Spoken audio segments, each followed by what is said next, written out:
زي ما بنقول بالظبط او قلنا في مقدمة الحلقة ان الحقيقة شهدت العلاقات المصرية الافريقية العديد من الانجازات والخطوات الهامة في الفترة اللي فاتت تحديدا من 2015 لإلقاء الضوء عليها وإلقاء الضوء على محصلة يعني التدعيمات اللي خاصة سواء بالحكومة المصرية أو الحكومات الإفريقية في هذا الإطار والتبادل التجاري ما بيننا وما بين بعض الدول الإفريقية.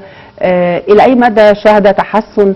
ده هنعرفه من دكتور يسري الشرقاوي وهو رئيس جمعية رجال الأعمال المصريين الأفارقة. أهلا بحضرتك. شرفتنا الأول في الاستوديو. أهلا وسهلا. لو حبينا نفتح هذا الملف، تحب تبتدي نفتحه من قبل 2015 ونقارن ببعد 2015 ولا نبتدي على طول ايه اللي تم من 2015؟ خليني بس ابدا ب يعني اقدم الشكر الجزيل لقياده مصر ممثله في شخص الرئيس عبد الفتاح السيسي الذي وفر الاراده السياسيه لاعاده العلاقات المصريه الافريقيه بيقين الى الشكل الامثل التي يجب ان تكون عليه.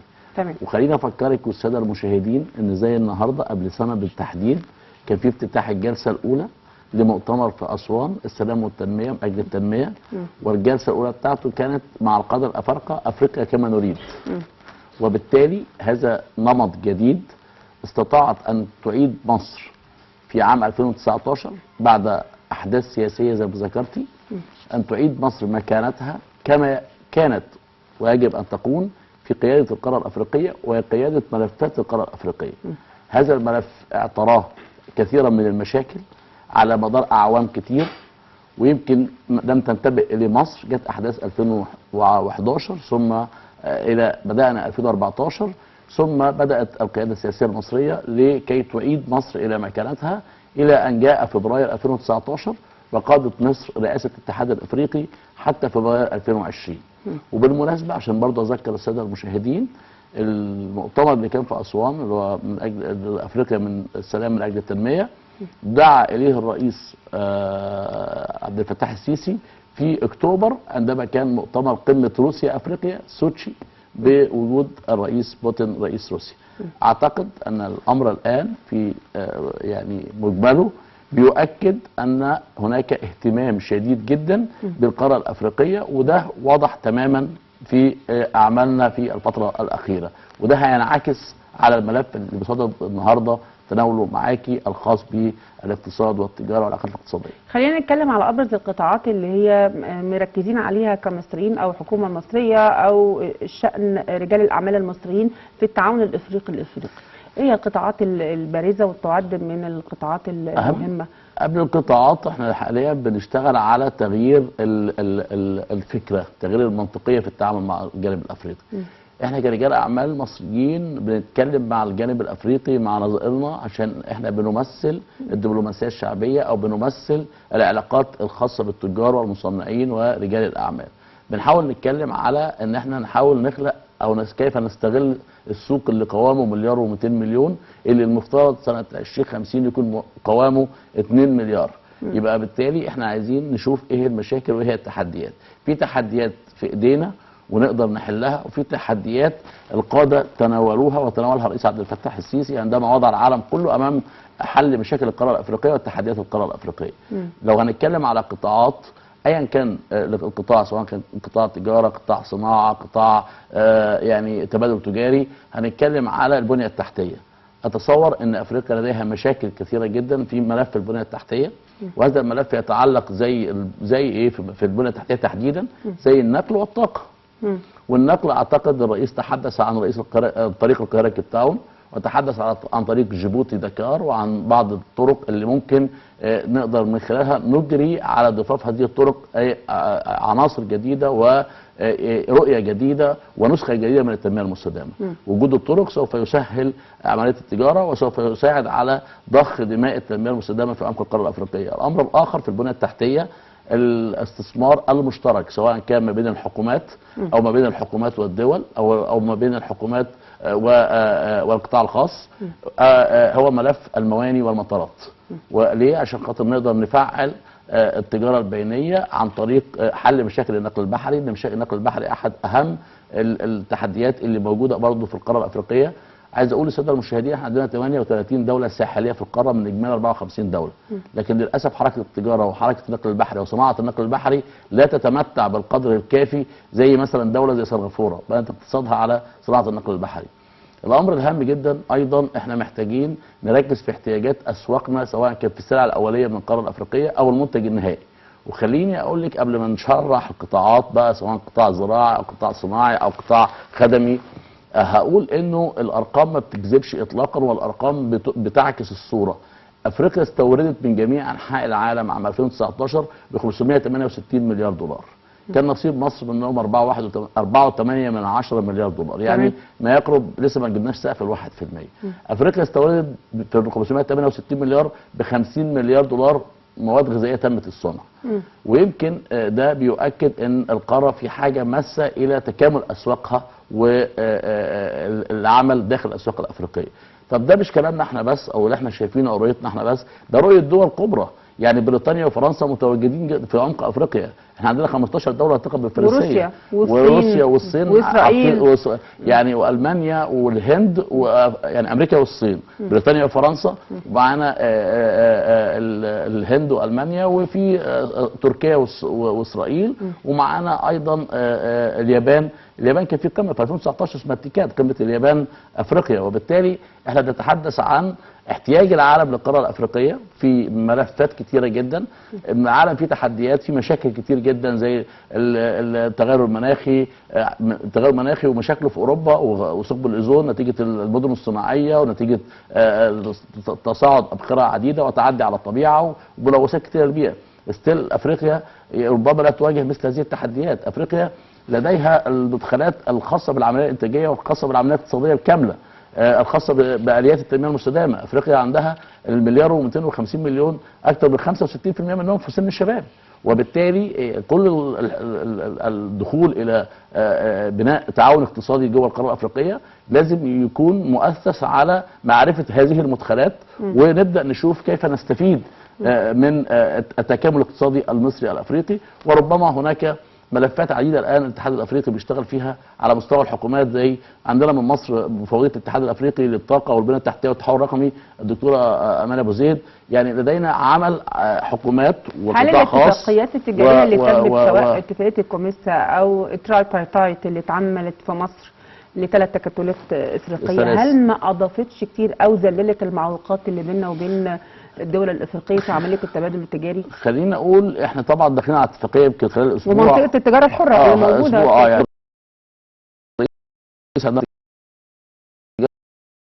الافريقيه الحره ب 18 دوله وقعت في النيجر في يونيو 2019، والمفترض انه تم التاجيل للتنفيذ 20 نظرا لظروف الكورونا، لكن 21 يناير سوف يتم بدء تنفيذ هذه الاتفاقيه. وطبعا ما فيش ادنى شك ان الاتفاقيات التجاريه ما بين الدول سواء كانت كوميسا سواء كانت التكتلات الثلاث سواء كانت اتفاقيه التجاره الحره البينيه الافريقيه كلها بتساهم وتساعد على زياده العراقيل والتحديات امام البضائع الافريقيه داخل التبادل التجاري في الدول الافريقيه. لكن خليني اقول لك عباره دايما انا بستخدمها، ان الاتفاقيات وحدها تكفي. يعني ليه؟ لانه احنا ما زلنا في امس الحاجه، وهذه دعوه الى رجال اعمال مصر والى المتهتمين بالشان الافريقي ان احنا نبذل مجهود شويه في اعاده اكتشاف القاره الافريقيه. محتاجين ننزل نقعد. الممثلين التجاريين والدبلوماسيين ظروفهم ايه او دورهم ايه في هذا الموضوع؟ هو بيبذل مجهود طبعا، ما فيش شك ان قطاع التمثيل التجاري التابع لوزاره التجاره والصناعه بيبذل مجهود جيد جدا للغايه في انه بيوفر على ما تيسر له من معلومات ومن فرص تجاريه وبيبعتها لنا، واحنا بدورنا بنوزعها على اعضائنا وعلى كل اللي موجودين مهتمين بالشان الافريقي. طبعا الدبلوماسيه المصريه لم تتاخر، وعوده مصر الى قياده القاره الافريقيه كان يعني احيي فيها الدبلوماسيه المصريه، فعلت في هذا الملف مجهود كبير جدا. مؤسسه الرئاسه ايضا لا تتاخر في دعم وتواجدها مع القاره الافريقيه بشكل جيد. لكن خليني اقول لك على مستوى الجمعيات او منظمات المجتمع المدني في دور ان احنا لازم نبني تجار يبنوا مع تجار عنصر الثقه. التجاره ما بتجيش يعني مجرد ورق رايح او ورق جاي او اتفاقيات موقعه.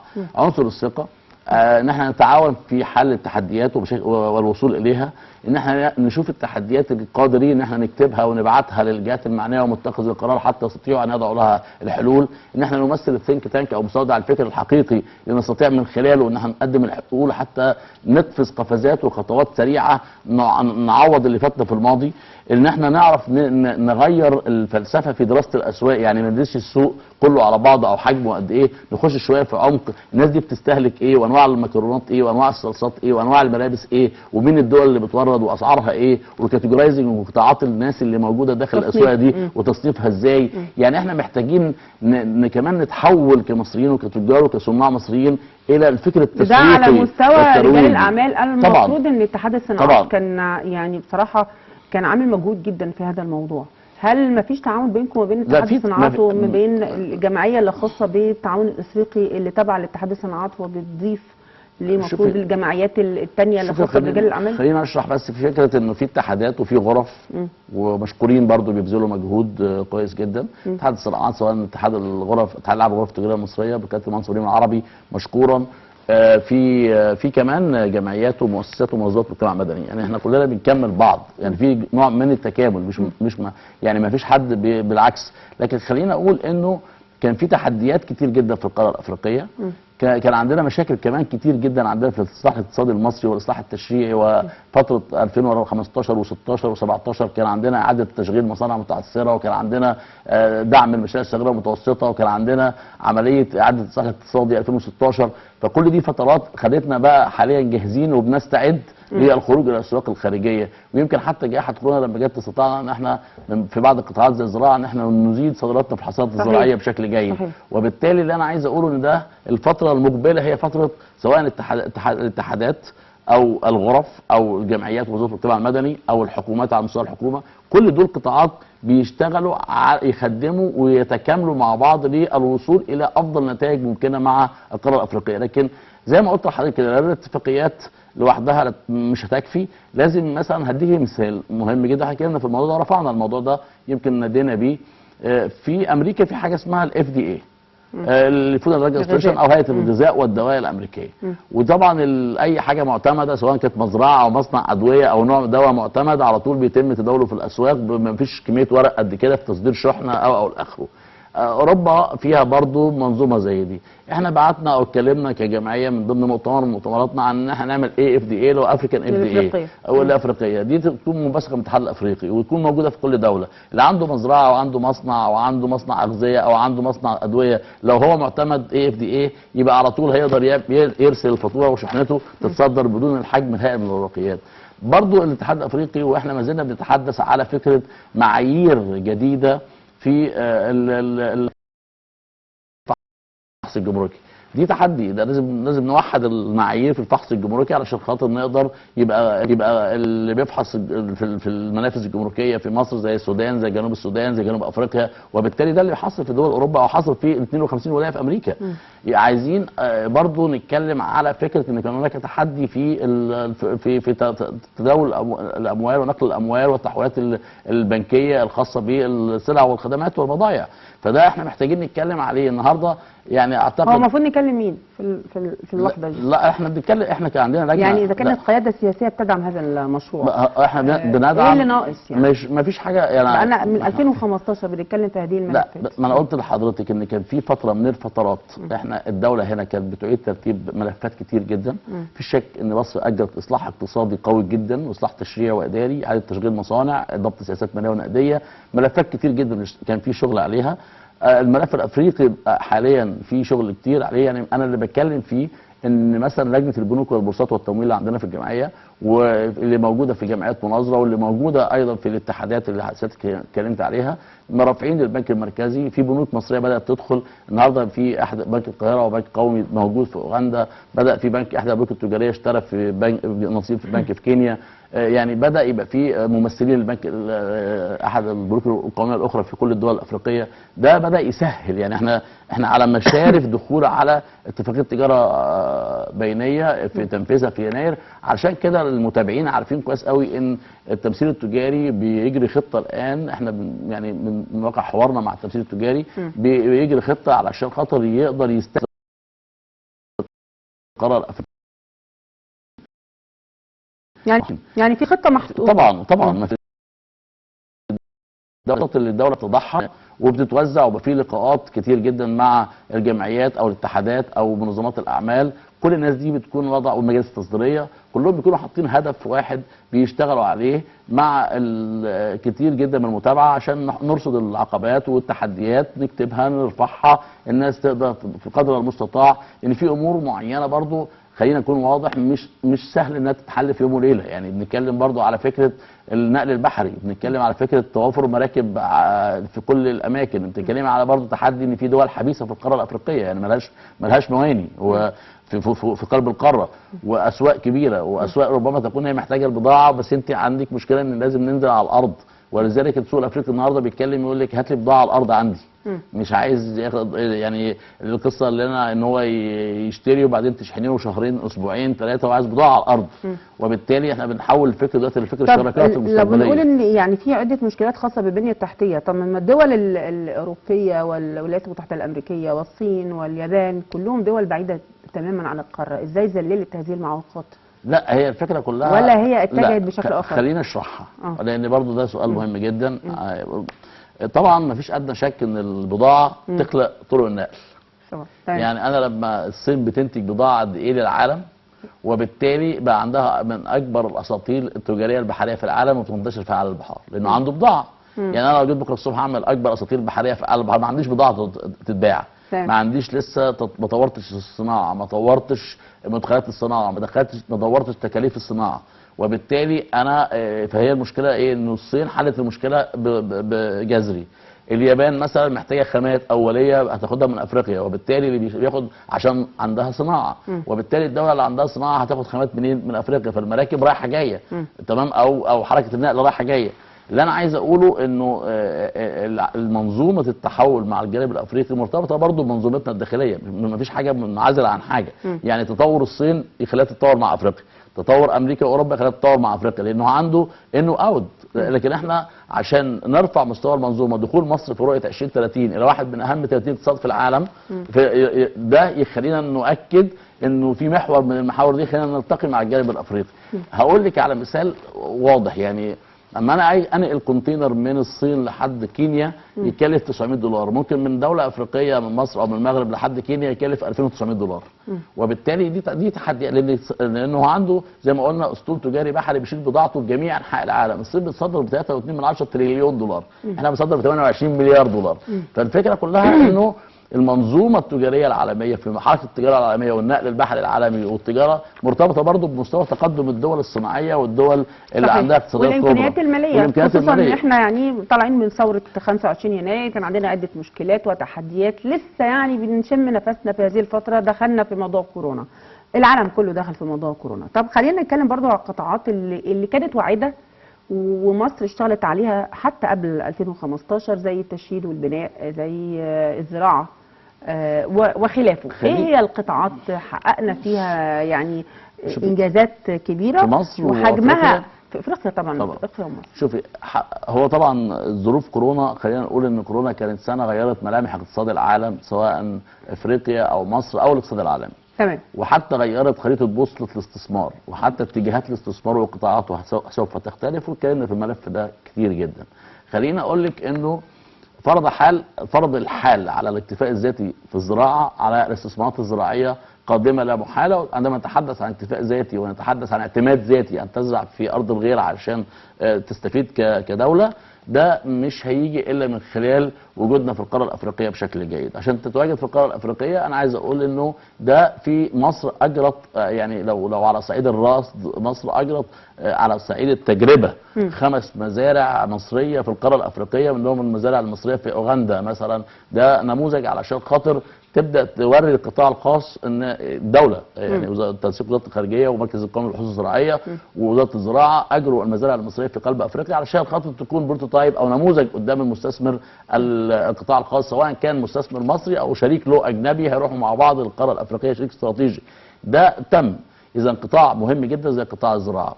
قطاعات الطاقة، مصر أجرت تجربة مهمة جدا في قطاعات الطاقة، وأتصور أن تجربة الطاقة في مصر سواء كانت إنتاج طاقة كهربائية أو إنتاج طاقة وتصديرها للدول الأفريقية أو طاقة متعددة أو طاقة بديلة، وتجربة مصنع بنبان في أسوان تجربة في كاستثمار وكإنتاج وكطاقة وكتشغيل وكإيد عاملة تدرس. وربما افريقيا هي اهم قاره عندها مساحه سطح معرض للشمس وجاهزه تماما لنقل هذه التجربه بشكل جيد. واعتقد ان في جزء كبير جدا من هذا الحوار يعني احنا تناولناه عندنا في اكثر من مؤتمر واكثر من ندوه، حتى نستطيع ان نخرج بورق عمل. وزي ما قلنا امريكا قايمه على السينك تانك اللي جاي من وزاره الاعمال والمجتمع المدني، فحتى نستطيع ان نخرج بورق عمل فعال. لو احنا كمان برضو مركزين شويه هنركز في التجربه اللي مصر قدمتها في 2020 في تكسير الهيدروجين واستخراج او على عمل على الاستفاده من عمليات نواتج البترول، زي المشروع الكبير جدا اللي اجرته مصر في مستورد. وبالتالي ده مهم جدا لدوله زي نيجيريا. نيجيريا احد اهم الدول النفطيه في القاره الافريقيه. نيجيريا احيانا يعني في سنوات كتير جدا بتتصدر الناتج المحلي الاجمالي في افريقيا، ومعاها 2 جنوب افريقيا وبعدين مصر. وبالتالي احنا ممكن في يعني على مستوى التجربه وعلى مستوى نقل الاستثمارات والاستثمارات المشتركه الحكوميه وصناديق الاستثمار اللي بتعمل في مجال الطاقه تفكر في هذا الاتجاه في القاره الافريقيه. ده قطاع ثاني بعد قطاع الزراعه.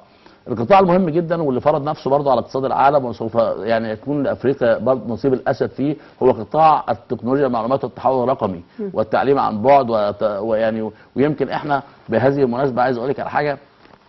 احنا لما طلعنا كاسوسيشن او كجمعيه قررنا عشان واحده من اهم التحديات اللي بتواجهنا في القاره الافريقيه في التواصل اللغه والترافلنج، عشان نبقى متواجدين في عمق القاره ونعمل مجتمع مروى اعمال مصري افريقي. طبعا الفرنسي مكتسح الفرنسي في 15 دوله 15 دوله في الفرنكفون، وباقي الدول انجلو، وفي البرتغالي موجود بقوه في 5 دول، والامهري والسواحلي موجود. علشان كده احنا قلنا هنبقى قبل كورونا كمان احنا طالعين اونلاين، هنشتغل اسوسيشن اونلاين من جنيوري.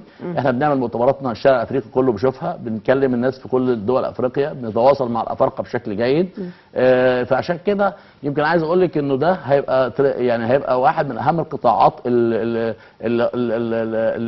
سيتم فيها عمل استثمارات مشتركه سواء مصريه افريقيه او افريقيه افريقيه. خليني اقول لك ان احنا في مفهوم كمان بنحدثه عند المصريين او عند كل اللي بيشاهدونا سواء حتى في افريقيا الشمال يعني في الدول شمال افريقيا، ان احنا عندنا في افريقيا في دول في شمال افريقيا وفي شرق افريقيا وفي غرب افريقيا وفي وسط افريقيا وفي جنوب افريقيا. ودي تكتلات اقليميه. التكتلات الاقليميه دي كلها احنا يعني ما تتخيليش حجم اللي احنا بنعانيه او بنعانيه في قناعه الجنوب الافريقي والوسط الافريقي ان احنا كشمال افريقيا ناس كويسين وعايزين نشتغل معاكم وان انتم معانا والعلاقه جيده جدا عايزين يعني، لانه في سنين كتير عدت احنا غيرنا كان موجود وغيرنا بيعلم وغيرنا بيقعد. بس الفتره اللي فاتت عملنا يعني نجاحات كتيره جدا في موضوع التقارب والشراكات وتعريف يعني الدول الافريقيه بمصر الحقيقيه. ازاي نستمر عليه؟ ازاي نستمر؟ هل لسه في خوف؟ طبعا ده مش لسه في خوف، هي زي ما قلت لحضرتك انه الثقافه المشتركه والثقه المشتركه دي بتاخد وقت عشان تتبني. لما نعمل مشروع مع بعض 2 تجار لما يتاجروا مع بعض، لما يبقى في تجاره رايحه جايه والفلوس بتدفع في وقتها، مفيش مشاكل بنكيه، مفيش عراقيل، الثقه دي. السؤال اللي بيطرح نفسه انت سالته لي، هو الاخر هيسيبنا نقعد نعمل ده عشان نقدر نعمل التكامل الافريقي ده ونستغنى عن خدماته اللي هي عامله له رفاهيه في بلاده، ولا هيدينا سر الصنعه؟ ما دي اللي اتكلم عنها السيد الرئيس في مؤتمر استثمر في مصر استثمر في افريقيا اللي كان في نوفمبر 2019 في العاصمه الاداريه، وضرب بها سيادته مثل على الكاكاو ازاي زامبيا وساحل عاج بيطلعوه عشان ب 5 مليار دولار والعالم بياخدوا يصنعوا شوكولاته ب 100 مليار دولار يعني بيستفيد. فده هيديكي سر صناعه الشوكولاته مش هيديها لك، او لو اداها لك هيديكي الفيرجن او نسخه قديمه مش النسخه الحديثه. فاحنا برضو علينا ان نطور البحث العلمي التطبيق التكنولوجي داخل عمق القاره الافريقيه. بياخد مراحل كتير، بياخد مراحل كتيره. برضو ازاي نتطور في فكر وفلسفه الاتفاقيات التجاريه في ان تشمل بند من البنود لنقل التكنولوجيا. يعني انا هتعامل مع مصنع اكس من السيارات او مصنع اكس للادويه او لاخره، فبقول له ان انا السوق اللي عندي ده حجمه قد كده وهستثمر معاك قد كده، بس اول 10 سنين هتديني 50% منه من سر الصنعه، بعد 13 سنه 60%، لحد ما امتلك جزء من سر الصنعه لبعض يعني احنا يعني افريقيا فقيره جدا في المنتجات اللي تمت الصناعه الافريقيه اللي تمتلك هويه. لكن لو جينا نتكلم مثلا على ماده، مش هنتكلم على اسماء تجاريه، على الانسولين مملوك مثلا لدوله معينه معروف ان دي بتنتجه في العالم، عندهم سر صناعته. تمام. فبالتالي احنا محتاجين ان نصل في افريقيا الى محورين: محور يتعلق بالتكنولوجيا ترانسفير او نقل التكنولوجيا، ومحور يتعلق بتطوير التعليم في الشق الخاص بالبحث العلمي التطبيقي مش النظري، حتى نستطيع ان يكون عندنا منتجات او مواد احنا نملك سر صناعتها. وهي دي القضيه الكبرى المصارعه على مدى او طاوله العالم الان. صحيح. من فعلا التحدي الاساسي اللي احنا بنواجهه، يعني حتى لو عملنا تكامل ما بيننا وبين الدول الافريقيه، هم بيفتقدوا التمويل، بيفتقدوا الصناعات الثقيله، ونحن ايضا نفتقد التمويل والصناعات الثقيله. هو عندنا احنا الاثنين فوق 60% شباب، وافريقيا فيها 60% الزراعيه الصالحه للزراعه على مستوى العالم متوفره في افريقيا. مياه وانهار عذبه موجوده في افريقيا. 50% من احتياطي الذهب، 40% من بعض السلع المعدنيه والعناصر المعدنيه. طب احنا ناقصنا ايه؟ ناقصنا ان احنا ازاي نستخدم الاليات دي، وازاي نستخدم ده ونستخدم الخامات دي. احنا كمان حاليا غيرنا شويه في لغه التخاطب مع الجانب الافريقي، بنتكلم مع الناس نقول لهم انتوا عندكم ايه نجيبوا مصر؟ يعني عندكم خامات ايه نجيبها؟ خلينا اقول ان مصر استضافت المعرض الافريقي الاول للتجاره البينيه اللي كان موجود هنا في مصر، هل ده اضاف الكثير في التعريف سواء لمصر او للدول الافريقيه بكل دوله ومميزاتها والايجابيات بتاعتها والسلبيات بتاعتها؟ بص انا هقول لك على حاجه، احنا عملنا فود افريكا ومعرض التجاره البينيه الافريقيه، وتعامل ومؤتمرات اللي عقدها السيد الرئيس ومؤتمرات الاستثمار، ووجود مصر في كل في رئاسه الاتحاد الافريقي، وكل المؤتمرات، حتى مؤتمر الشباب العربي الافريقي في اسوان. كل ده بيؤثر تاثير ايجابي على تقدم العلاقات الاقتصادية المصرية الأفريقية. ما كان لنا أن نقف الآن في الحديث، وده اللي دفعنا كمان، احنا ما كناش هنعمل اسوسيشن عشان نبقى معانا أعضاء أفارقة إلا لما شفنا، أو جمعية إلا لما يبقى معانا إرادة سياسية. نسينا نتكلم على الجمعية. الجمعية دي قوامها إيه بالظبط؟ وبدأت من إمتى؟ وكم رجل أعمال؟ وهل بس مصريين ولا في افارقه؟ ومميزات الدياس او سمات رجال الاعمال اللي بتنضم لهذه الجمعيه؟ هو احنا في الحقيقه فكرنا ان احنا نعمل حاجه كويسه جدا لمصر، وفكرنا نعمل حاجه كويسه جدا للقاره الافريقيه، وفكرنا ان احنا نعالج كم مشكله، يعني نفكر بتحليل. قعدنا سنه ونص بندرس منظمات الاعمال والمجتمع المدني. عندنا 55,000 منظمه اعمال والمجتمع المدني موجوده في مصر، في جمعيات كتير متخصصه، بحيث ان احنا نطلع بنموذج يشتغل مع يخلق عمق تقارب في القاره الافريقيه لمجتمع المال والاعمال المصري والافريقي. فكرنا ان احنا يكون عندنا اجيال مختلفه من رجال الاعمال، احجام مختلفه من رجال الاعمال، مش لازم كلهم يكونوا بالشكل او الصوره الذهنيه المتاخده عن رجل الاعمال قبل كده، وان الناس دي تكون تضع هدف العام والمصلحه العامه هدف مشترك. يعني ما نخشش في وسط رجل اعمال عشان عايز يخلص مصلحه ويخلص موضوع خاص بيه. ان احنا نقدر برضو نحاول نتواصل مع القاره الافريقيه، يكون عندنا اعضاء افارقه بس مش اعضاء مجلس اداره، اعضاء افارقه، لان القانون ما بيسمحش ان يكون اعضاء مجلس اداره اجانب او رئيس جمعيه اجنبي، لكن يكون عندنا اعضاء من افريقيا نعرف نتواصل معاهم. وان احنا كمان ندخل التحول الرقمي في العمل الاجتماعي، ان يكون عندنا من البدايه كل مؤتمراتنا اونلاين، كل ورش اعمالنا اونلاين، كل السيمينارات اللي بنعملها، كل اللقاءات. طب هل عملتوا او يعني استغليتوا بوابه مصر الالكترونيه في التعريف بموارد مصر المهمه اللي ممكن يحصل على اساسها الاستثمار وعمليه التبادل التجاري ما بيننا وما بين الدول الافريقيه؟ احنا يمكن بنتكلم، حسنتوا هذه المنطقه؟ احنا حسنا، احنا بنتكلم، احنا عندنا واخدين اتجاه معين، حتى يعني كنت انا بشرح مع سيادتك ان احنا بنفتح الويبينار او المؤتمر او السيمينار بتاعنا للشارع الافريقي كله. يعني احنا مش برضه بنعالج سياسه الغرف المغلقه، ان مثلا 7 8 بتوع حديد تسليح يقعدوا يتكلموا مع بعض عشان يدوروا على مصلحتهم الشخصيه، لا احنا بنقعد نتكلم على مصلحه حديد التسليح في القاره الافريقيه. وبالتالي بيكون في مهندس بيسمعنا، طالب جامعه في هندسه حديد بيسمعنا على مستوى القاره ب3 لغات او ب4 لغات. ليه؟ لان احنا محتاجين نبني فكر جديد في الشارع الافريقي، محتاجين نتكلم عنه. من ضمن الافكار اللي بنتكلم فيها هي فكره ايه هي الخامات، ايه هي السوق اللي موجود، بوابه مصر الالكترونيه، ايه المنتجات اللي عندنا. لجنه اسمها، احنا عندنا 22 لجنه، لجنه التصدير، لجنه المشروعات الصغيره والمتوسطه، لجنه رياده الاعمال، لجنه السياحه، الزراعه، التجاره الدوليه والعلاقات الخارجيه، عشان خاطر نشجع الناس، عشان ندرب الناس. حتى بعض الزملاء من رجال الاعمال اللي ما لهمش تجربه تصديريه نقول له ازاي يعرف يخش بتجربه تصديريه الى الجانب الافريقي وبشكل جيد. الجميل في الموضوع ان احنا بنحاول برضو بقدر المستطاع ان احنا نتعاون مع بعض الشركات المصريه اللي عندها استثمار عشان تعمل مراكز تجاريه او سنتر لوجيستيك جوه القاره. يعني في بعض الشركات بدات تروح تعمل مثلا مقر تجاري للمنتجات المصريه في كينيا او في شرق افريقيا، او بنحاول نتعاون معاهم وعملنا معاهم اتفاقيات تعاون عشان نعرض على، يعني برضو انا عايز وجهه نظري ان يخرج جيل جديد كمان من رجال الاعمال. مصر 104 مليون نسمه،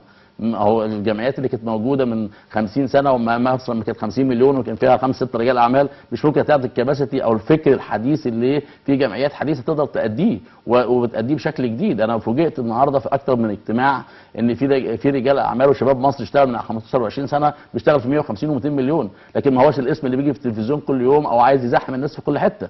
ففي ناس عايزه تروح للجانب الافريقي وعايزه تروح للجانب الاسيوي، فكان لازم يبقى في فكر جديد لجمعيات جديده ومنظمات جديده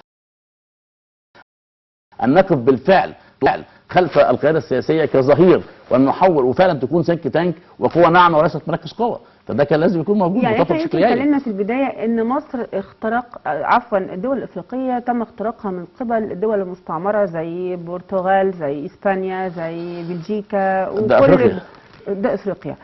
هل وجود مصر كبوابة لإفريقيا هل ممكن يضيف ونبقى احنا عاملين شراكات ما بين هذه الدول وما بيننا وما بين الدول الإفريقية؟ طيب. والمنطقة الصناعية اللي بالفعل هي المنطقة الواعدة وتم يعني التسويق ليها في الفترات السابقة، وبالفعل أصبحت هناك العديد من المناطق الخاصة بهذه الدول اللي بالفعل بدأت الاستثمار في إفريقيا قبل مننا، زي الصين، زي روسيا، كل هذه المناطق موجودة في المنطقة الصناعية. هل ده ممكن يضيف في؟ خليني اقول لك انه يعني برضو يعني انا شايف ان القياده السياسيه المصريه بتحدث توازنات في فتره ما بعد 2014 في علاقاتها الخارجيه، وهذا التوازن سوف يضعنا في مكانه جيده جدا للسيطره على وجودنا الافريقي ووجودنا الشرق اوسطي ووجودنا الاقليمي.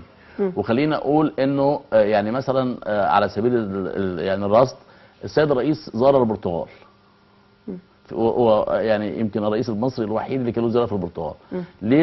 البرتغال لها عمق في القاره الافريقيه، في 4 أو 5 دول في عمق القاره، منهم انجولا مثلا على سبيل المثال بتتحدث البرتغاليه، ولو نزلت لشبونه في البرتغال تلاقي معظم الناس اللي موجودين من انجولا. وبالتالي في يعني شبه عمل في تناغم وفي هيرموني للعلاقات المصريه الخارجيه بيخدم هذا التوجه لكي نكون فاعلين مع الشركاء الاستراتيجيين اللي راحوا القاره الافريقيه. السيد الرئيس زار الهند 3 مرات، وعمل الهند مره ستوب اوفر محطه وهو مسافر على رحله للصين، لان الهند موجوده في اوغندا مثلا بكثافه شديده جدا. وبالتالي في احد اهم الملفات من ضمن الملفات اللي بتناقش هي ملفات الشراكه الاستراتيجيه في منطقه ما في العالم. ده شيء كويس جدا، لكن خليني برضه عشان ما اكونش مفرط في التفاؤل او حد يقول لي طب احنا هنقدر نعمل في افريقيا زي الصين ما عملت في افريقيا، هقول له لا، لان الصين باقتصادها، الصين دفع 67 مليار دولار 2019، دول لو منح ولا قروض، دول مدفوعين كده. يعني مبنى الاتحاد الافريقي، مبنى لمناطق صناعيه في اديس ابابا، استاد في دوله، مسجد في دوله، يعني حاجات. وبالتالي بيدخل بقوته الاقتصاديه، هو بيخطط لطريق الحرير يعني لوجوده داخل الدول الافريقيه، وهو بيستفيد. يعني الصين صدرت لافريقيا في 2019 ما يقرب ب 96 مليار دولار، وبالتالي خدت خامات من افريقيا. الصين عنده الميزه بقى ان احنا بنتكلم عن تشييد وبناء وتطوير. احنا قلنا في التشييد والبناء عندنا مستقبل جيد من ضمن القطاعات، لان القاره هتحتاج 8 مليون وحده سكنيه في السنه كقاره في 54 دوله، لان عدد السكان هيبقى كام؟ هيبقى 2 مليار. بس احنا الميزه اللي موجوده عندنا دلوقتي ان احنا ممكن نقدر نخش بالتصدير الخدمات الاستشاريه، عندنا خبره فيها، تصدير التطوير العقاري عندنا خبره فيه، والتشييد والبناء. والنهارده احنا رئيس الاتحاد الافريقي للمقاولين البناء موجود من مصر حاليا، لكن الجانب الصيني بيواجه مشكله على الارض في افريقيا برضه حاليا، لان هو بيروح الصين معاه الكونتينر اللي فيه الاكل وفيه الشرب وفيه الموظفين الصينيين، وبالتالي الدوله اللي بيعمل لها مشروع ما بيستفادش منها حاجه غير انه بياخد الفلوس دي منهم وبيديهم بيها بضاعه. وبالتالي اذا وجدوا الجانب الافريقي يعني الجانب المصري ممكن يخش ويبقى ياخدوا العمال من اثيوبيا، بس هو المهندسين من مصر، يبقى في نوع اخر من انواع الشراكات يكون بشكل امثل في عمق وده اللي المفروض ان احنا نشتغل عليه في الفتره القادمه، بالتأكيد. وحتى يبقى فرصه لينا ان احنا نتعلم كمان من العماله يعني من اي دوله بقى، مش الصين بس، روسيا غيرها. لان طبعا روسيا في الفتره اللي فاتت كانت من المنتظر انها اولا هي عندها منطقه روسيه صناعيه في المنطقه الاقتصاديه عندنا، في نفس الوقت هي بتسعى انها تقيم مصانع خاصه بالصناعات اللي خاصه بيها، زي القطارات مثلا اللي احنا اشتريناها او عملنا اتفاقيه عشان نشتري بعض القطارات والجرارات. انا اكد على الجزئيه دي، انه سياده الرئيس واللي انا شايفه واللي احنا شايفينه ووفقا للي احنا بنشتغله، انه ما فيش احنا كدوله منفتحه على كل الشركات الاستراتيجيه اللي تدخل معانا في عمق القاره الافريقيه، سواء فرنسا، سواء روسيا، لألمانيا طبعا، لأن ألمانيا لها توجه. أتصور في أغسطس 2019 كان قمة ال20 أفريقيا اللي دعت إليها ميركل. ألمانيا وروسيا كمان بالظبط، ألمانيا وروسيا واليابان والصين وإنجلترا المؤتمر الاقتصادي اللي متعلق بالقارة الأفريقية. فأنا بتصور من وجهة نظري إنه إحنا كمصر بالأمانة الشديدة خلال السنتين اللي فاتوا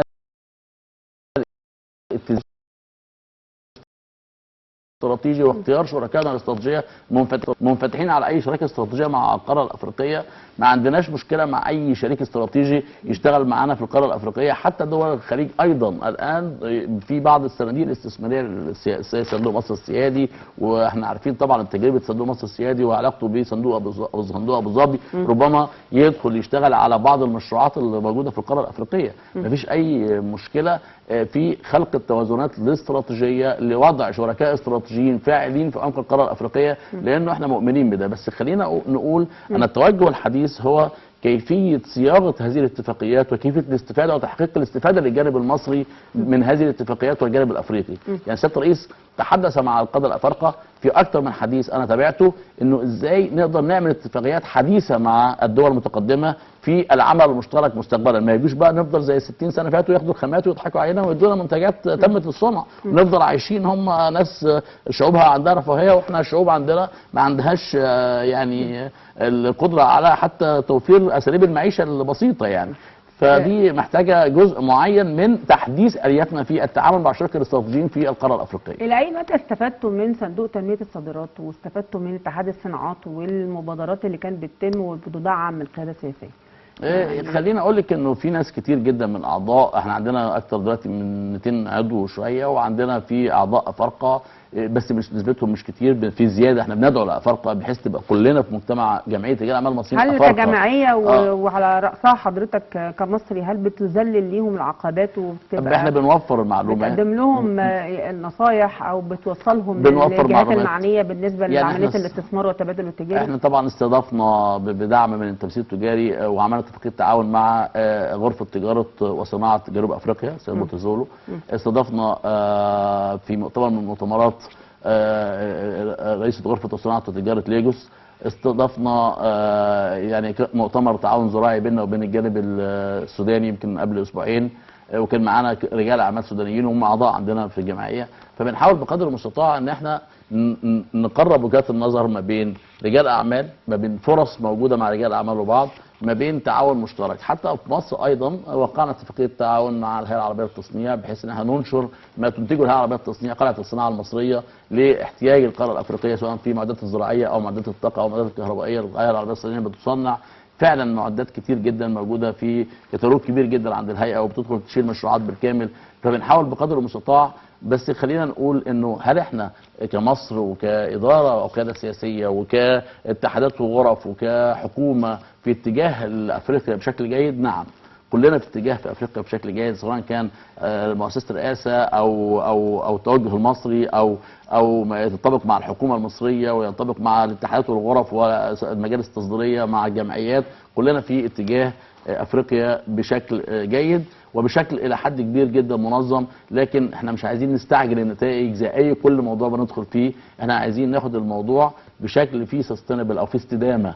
خلينا بس ما نروحش كلنا النهارده عشان دي هوجه افريقيا كويسه وعايزين نبقى علاقتنا في افريقيا فكلنا نقعد نلعب ال10 دقائق الاولى في المباراه ونسيب ال 80 دقيقه بعد كده لغيرنا اللي راح حط رجله مكاننا. احنا بنحاول نعمل معادله متزنه للعمل متواصل مع افريقيا. انا بكلم الافارقه كتير جدا اقول لهم احنا عملنا الجمعيه دي عشان احنا نشتغل معاكم، عشان احنا نقعد جنبكم، عشان دي هديتنا ليكم. ده شيء كبير جدا احنا عايزين نعمله عشان نغير المنهجيه ونغير الفكر، لان احنا عانينا كتير جدا من الفكره دي على مدار سنين. فمحتاجين ندخل مع الجانب الافريقي ونتوجه للجانب الافريقي. عايزين السياحه الافريقيه قادمه في ال10 سنين الجايين. عايزين ناسنا تفكر ان هو يروح يقضي اسبوع في موريشيوس، يقضي اسبوع على سواحل اوغندا، على سواحل سوري كينيا، على يعني في مومباسا. عايزين الناس تفكر كده، ما يبقاش اتجاهاتنا كلها كانت رايحه على فين، كل الناس طالعه تجري على اوروبا وفي الاخر نروح نصرف عندهم وما نفيدش الافارقه ولا يفيدونا. النهارده لما المصريين يعملوا سياحه حتى في القاره الافريقيه هتعرف على فرصه، تعرف على تجربه، تعرف على ناس. من هنا بيجي الاختلاط المجتمعي اللي فيه بيأثر على التعاون الاقتصادي فيما بعد. دكتور يوسف شرقاوي رئيس جمعيه رجال الاعمال المصريين الافارقه، بشكر حضرتك على يعني اللقاء الممتع والمفيد جدا للعلاقات المصريه الافريقيه وشرفتنا في الاستوديو. انا سعدت بيكي جدا وان شاء الله يكون لنا لقاءات كتير متعدده يعني. بشكر كل الساده المشاهدين. اسبوع قادم ملف اخر نفتحه جديد من ملفاتنا الاقتصاديه. الى اللقاء.